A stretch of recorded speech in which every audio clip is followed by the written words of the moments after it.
मेरा नाम फरदौस है। मेरे दूसरे शोहर को मालूम ना था कि मैं शादीशुदा हूँ। मेरा निकाह कॉलेज के लड़के से हुआ था। मगर एक रात जब वो अपने दोस्त को घर लेकर आया तो उसे देख मेरी जान निकल गई, क्योंकि वो कोई और नहीं, मेरा पहला शोहर था।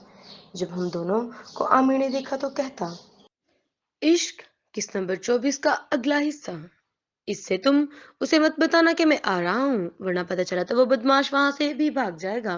यूसुफ साहब ने कहते हुए दूध का गिलास अपने होंठों से लगाया। अब तुम जाओ, मैं अपनी बेटी से बातें करना चाहता हूँ। यूसुफ साहब ने आमिर को देखते हुए कहा तो फिरदौस के चेहरे पर हल्की सी मुस्कुराहट आ गई थी। ठीक है, आप अपनी बहू से बातें कर लें, जब तक मैं डॉक्टर सिद्दीक से बात करता हूँ। कल उसे भी एक एक के घर जाना है। ठीक है, जैसे तुम्हें बेहतर लगे। आमिर कमरे से बाहर निकल चुका था, जबकि फिरदौस और यूसुफ बैठे थे। यहाँ आओ मेरी बेटी, यहाँ बैठो मेरे पास। यूसुफ साहब ने फिरदौस के सर पर हाथ रखा।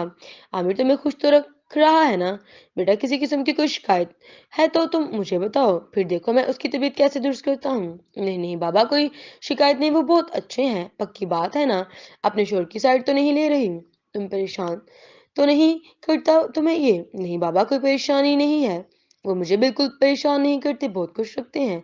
फिरदौस ने अपने चेहरे पर मुस्कुराहट सजाकर कहा, तुम खुश हो ना बेटा आमिर के साथ?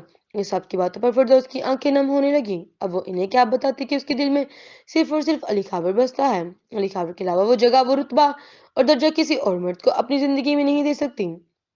12:30 बजे का वक्त था जब एके अपनी गाड़ी लेकर ऑफिस के लिए निकल रहा था। वो जैसे ही अपनी गाड़ी का दरवाजा खोलने लगा तो उसके घर का मेन डोर खुला और आमिर यूसुफ की नीले रंग की कार उसे अंदर आती हुई दिखाई दी। एके ने गाड़ी का दरवाजा बंद किया और सीधा खड़ा हो गया। अगले ही लम्हे उस गाड़ी से यूसुफ साहब और आमिर दोनों निकल रहे थे, जबकि एके का मुंह खुला का खुला रह गया। आज वो उसी वजह से जल्दी जल्दी निकल रहा था कि कहीं यूसुफ साहब उसकी मुलाकात ना हो जाए। और उसका दोस्त आमिर यूसुफ साहब को ही उसके घर ले आया था। एके तेजी से यूसुफ साहब के करीब बढ़ा और उस यूसुफ साहब को अपने गले से लगाया।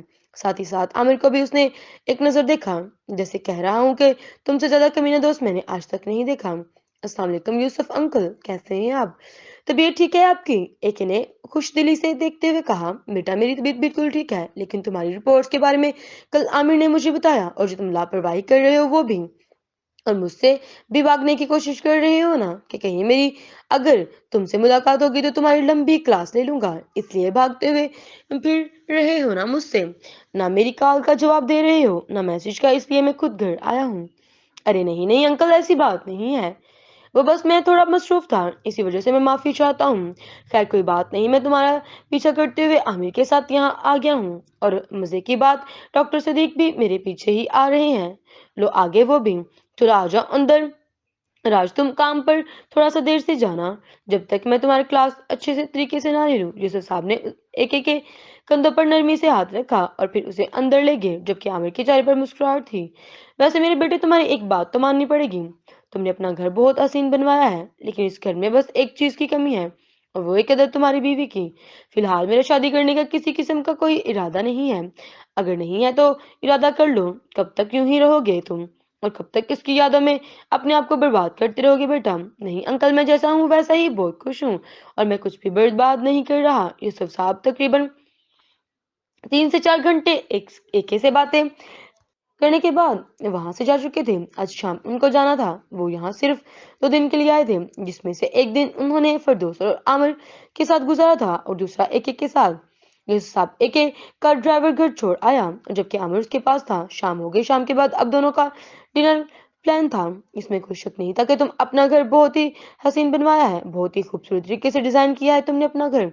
ये मेरा बनाया हुआ नहीं है। इस घर की कोई एक दीवार मैंने नहीं सोची, ये सब कुछ उसका सोचा हुआ था। वो चाहती थी कि ऐसा हो घर, जब हम साथ रहेंगे तो इस तरह के घर में रहेंगे।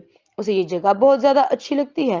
मुझे कहती थी कि हम अपनी आने वाली जिंदगी यहाँ गुजारेंगे, इस तरह से घर होगा, यही उन पहाड़ों के दरमियान हम दोनों की मोहब्बत परवान चढ़ेगी।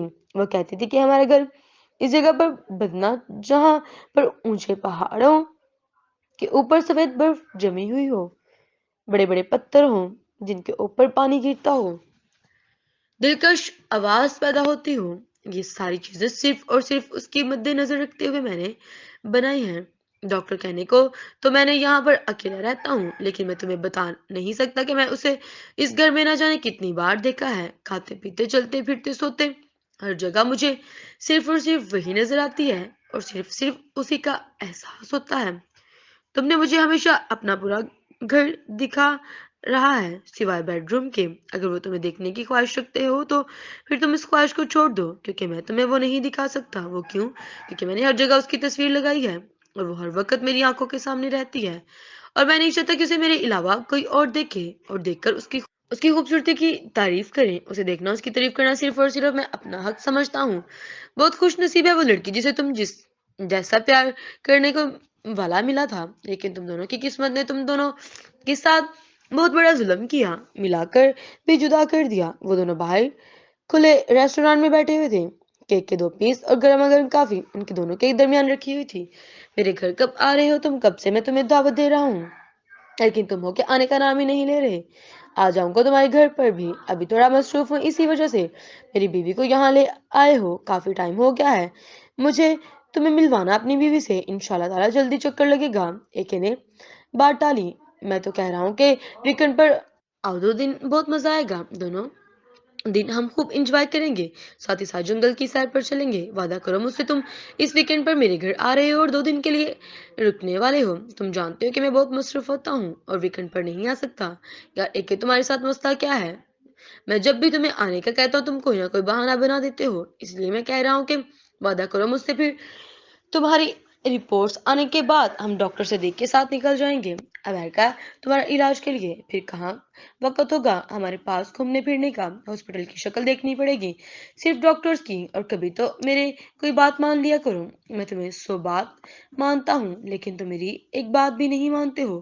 چلو جلد آگے ہاتھ بڑھاؤ اور مجھ سے وعدہ کرو کہ تم میرے گھر آ رہے ہو۔ تمہارے گھر کا ایک عدد بیوی ہے اور تم اس کے ساتھ گھومنے پھرنے کے لیے جا سکتے ہو نا؟ ایک کی بات پر ہمیں بے بسی سے ہنس پڑا۔ کاش جو تم کہہ رہے ہو یہ سچ ہو پاتا۔ وعدہ کرو آ رہے ہو تم؟ نہیں نہیں، اگلے ہفتے دیکھ لو، رکھ لو۔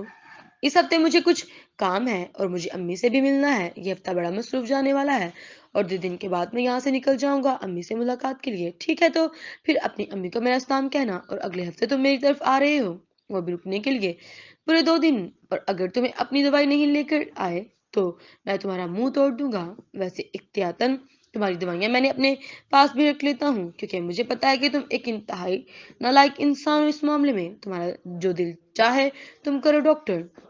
فردوس اپنے کمرے کی الماری کھول کر کھڑی ہوئی تھی اور اس نے اس الماری میں ایک بیگ نکالا۔ اس نے زپ کھولی اور سامان ایک ایک کر کے نکال کر بیڈ کے اوپر رکھ دیا۔ زیادہ بڑی نہیں، ایک درمیانی سائز کی بہت پیاری سی البم تھی جس میں لکھاور اور فردوس کی چند خوبصورت یادیں تھیں ان کے نکاح کی۔ فردوس نہ جانے کتنی کتنی دیر تک ایک ایک تصویر کو بیٹھی ہوئی دیکھتی رہی۔ وہ علی اور اس کے مسکراتے ہوئے چہرے پر ہاتھ پھیر رہی تھی، ساتھ ہی ساتھ میں اس کی آنکھیں بھی نم ہو رہی تھی۔ البم دیکھ کر چن کر بند کر واپس رکھی تو اس کی نظر جھومر پر پڑی۔ فردوس نے نرمی سے وہ جھومر اٹھایا اور آہستہ سے ایسے چوما۔ اس چھوٹے سے بیگ کے اندر اس نے لکھاور کی چند یادیں قید کر رکھی تھی جسے وہ ہمیشہ لوکر میں رکھا کرتی تھی۔ اس نے تمام تر سامان سمیٹ کر الماری کھول کر لوکر میں رکھا۔ امیر کمرے میں داخل ہوا۔ فردوس نے تیزی سے سامان لاکر میں ڈال کر بند کر دیا۔ امیر یوسف اکثر اسے الماری کی اس دروازے کے پاس کھڑا پاتا تھا، مگر آج تک اس نے پوچھا نہیں تھا کچھ۔ کیا ہوا فردوس، سب ٹھیک ہے؟ تم رو کیوں رہی ہو؟ ہاں نہیں نہیں، وہ سب ٹھیک ہے، بس مجھے امی اور بابا کی یاد آ رہی تھی، شاید اس لیے۔ پریشان مت ہو، وہ ٹھیک ہو جائیں گے۔ یہاں آؤ، بیٹھو میرے پاس، تم سے کچھ بات کرنی ہے۔ اگلے ہفتے میرا ایک دوست رکنے کو والا ہے یہاں پر، بابا نے بات بھی کی ہوگی تم سے، وہ تھوڑا بیمار ہے اور ساتھ ہی ساتھ ڈاکٹر سے دیکھ بھی آئیں گے ملاقات کے لیے۔ ایک کو میں نے رکنے کا بولا ہے۔ تمہیں کوئی پرابلم تو نہیں ہے نا؟ نہیں نہیں، مجھے کوئی پرابلم نہیں، آپ مجھے بتا دیجیے گا، جو بھی بنانا ہے میں بنا دوں گی۔ تھینک یو سو مچ، میں تمہیں بتا دوں گا اسے کیا کیا اچھا لگتا ہے۔ ہفتے کا دن تھا، مغرب ہو چکی تھی اور گھر پر آنے والے مہمان کے لیے تمام انتظامات بھی ہو چکے تھے۔ عامر نے جو کھانے بنانے کا کہا تھا وہ تمام کھانے بن چکے تھے۔ فردوس نے آج سرخ رنگ کا لباس پہنا تھا، والوں کا جوڑا بنایا ہوا تھا اور چہرہ بالکل سادہ تھا، اور وہ اپنی آنکھوں میں کاجل تک نہیں ڈالتی تھی۔ لکھاور کو اس کی سب آنکھوں میں گہرا گہرا کاجل بہت اچھا لگتا تھا، مگر جب وہ اسے اس جدا ہوئی تھی وہ کاجل لگانا ہی بھول گئی تھی۔ وہ کچن میں کافی بنا رہی تھی، کھانا وہ لوگ 8:30-9 بجے تک کھانے والے تھے۔ اچانک گھر میں کچھ نئے لوگوں کی آوازیں آنے لگیں۔ یہ 3 لوگوں کی باتیں کرنے کی آوازیں تھی جو آپس میں مکس ہو رہی تھی۔ اور دوست کافی بنانے کے بعد اپنے کمرے میں واپس آئی۔ کچھ وقت کے بعد امیر یوسف چلتا ہوا फरदौस के पास आया। डॉक्टर सिद्दीक से तुम पहले भी मिल चुकी हूँ फरदौस, लेकिन आज मैं तुम्हें अपने दो बहुत करीबी दोस्त से मिलवाऊंगा। वो बहुत ज्यादा अच्छा है, तुम्हें उससे मिलकर बहुत अच्छा लगेगा। मैंने सबके लिए कॉफी बना दी है, मुलाजिम बस लेकर ही आ रहा है। बेहतरीन काम किया तुमने, खाना हम थोड़ी देर बाद ही खाएंगे, अभी कॉफी पीते हैं, आ जाओ तुम भी। जी फरदौस अपना दुपट्टा ठीक करते हुए अब अपने कमरे का दरवाजा खोल रही थी। घर के डाइनिंग रूम से अभी भी दो लोगों की बातें करने की आहिस्ता आहिस्ता आवाजें आ रही थी।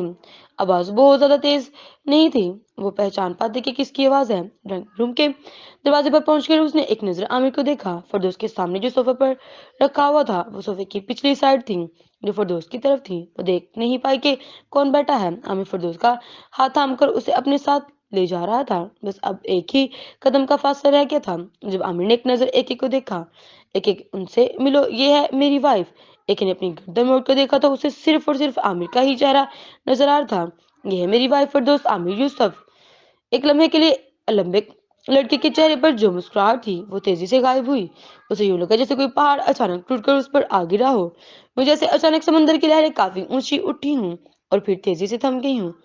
एक ने तेजी से गर्दन मोड़कर देखा, वो देखता ही रह गया। उसे यूं लगा जैसे आसमान उसके सर पर आ गिरा हो। वो अपनी सांस रोके बगैर पलकें चिपकाए उसको खूबसूरत चेहरे को ही देखता रहा, उसके चेहरे को देखता रहा, जहां तक कि वो हैरानी से खड़ा हो गया। सामने खड़ी सुर्ख रंग की लिबास में फिरदौस का चेहरा आंसू जबत से बिल्कुल सुर्ख हो गया था। उसकी सांसें तेज तेज चल रही थी। फिरदौस को यूं लग रहा था जैसे किसी ने उसे अंधेरे कुएं में फेंक दिया हो, जो कि पानी से पूरा पूरा काप भरा हो और उसे तेजी तैरना भी ना आता हो। जिंदगी ने उन दोनों को किस मोड़ पर मिलाया था, किस मोड़ पर जिंदगी उन दोनों के साथ कौन कौन से खेल खेल रही थी, कौन कौन सी तकलीफ दे रही थी। क्या ये तकलीफ भी उन दोनों के नसीब में लिखी थी। वो दोनों एक दूसरे की सांस रोक कर देख रहे थे, बगैर पल के चिपकाए, बगैर कुछ कहे। माहौल में एकदम खामोशी थी, एकदम। अली खावर का चेहरा दिल चाह रहा था कि वो यहाँ से भाग जाए। फरदौस का दिल चाह रहा था कि वो उस दुनिया से कहीं बहुत दूर चली जाए, बहुत दूर। उसका दिल चाह रहा था कि वो अपना चेहरा छुपा ले। आज उन दोनों का आमना सामना कुदरत ने उनके नसीबों ने इस तरह से करवाना था, इतनी तकलीफ से। वो दोनों बगैर एक दूसरे को कुछ कहे फटी फटी आंखों से एक दूसरे को देखते रहे थे। क्या जानते हैं आप दोनों एक दूसरे को? डॉक्टर आमिर ने खुशी से कहा। तो जैसे दोनों को होश आया, वो दोनों एक दूसरे से नजरें चुराते हुए इधर उधर देख रहे थे। क्या जानते हो तुम दोनों एक दूसरे को? आमिर ने फिर अपना सवाल दोहराया। नहीं, मैं तुम्हारी वाइफ से आज पहली बार मिल रहा हूँ।